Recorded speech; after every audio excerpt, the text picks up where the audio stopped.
देश परिवर्तन हुनका लागि चाहिँ तल्लो बेस जिरो लेभलबाट जानुपर्छ। त्यो भनेको शिक्षा हो।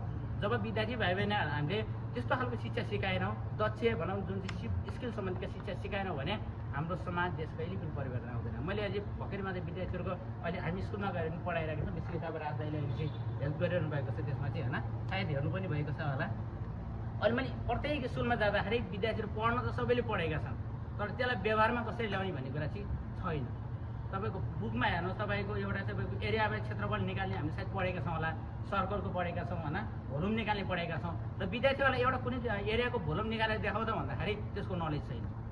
कसरी हामीले समाज चाहिँ अगाडि बढ्छ त होइन? जुन चाहिँ विद्यार्थी जानेकै छैन, सैद्धान्तिक माथि बढी गएको छ, व्यवहारिक गरेकै छैन। त्यस कारण म के भन्न चाहन्छु भने अब किताबी कुरालाई पनि व्यवहारमा ल्याउनुपर्छ, म्याथलाई पनि व्यवहारमा ल्याउनुपर्छ। पढ्न त हामी धेरै पढेका छौँ, साइन्स पढेका छौँ होइन, यो तत्त्वको वर्गीकरण पढेका छौँ, तर अहिलेसम्म खै त तत्त्वहरूमा खै त हामीले चाहिँ रियाक्सन गरेको त कहाँ देख्यौँ? हामीले खै व्यक्ति ल्याएर हेरेको त छैन नि त। हाम्रो विशेष गरी गर्न त गऱ्यौँ होला अलिअलि होइन, हामी नर्मली कुराहरू सिकेको छौँ क्या।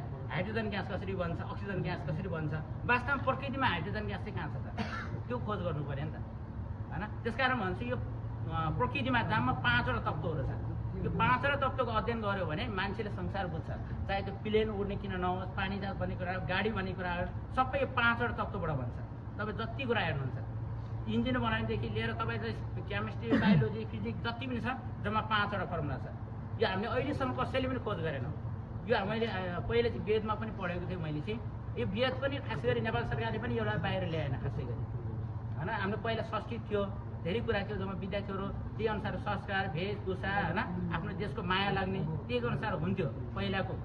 अहिले खै त तपाईँको खै कुन विद्यार्थीले मानेको छ देशको माया? हामी भनेको छ नि बाहिर उठ्यो देशको माया लाग्यो, विदेशको माया लाग्यो भनेर, त्यसलाई भनिन्छ नि देशको माया। पढेको बेला चाहिँ अगाडि उत्रेर गर्न सक्नु पऱ्यो। भोलि इन्डियाले हेर्यो भने चाहिँ त्यहाँ गएर कस्तो तरिकाले त्यसलाई न्यूनीकरण गर्न सक्नु पऱ्यो। त्यो खालको चाहिँ हामीमा छैन।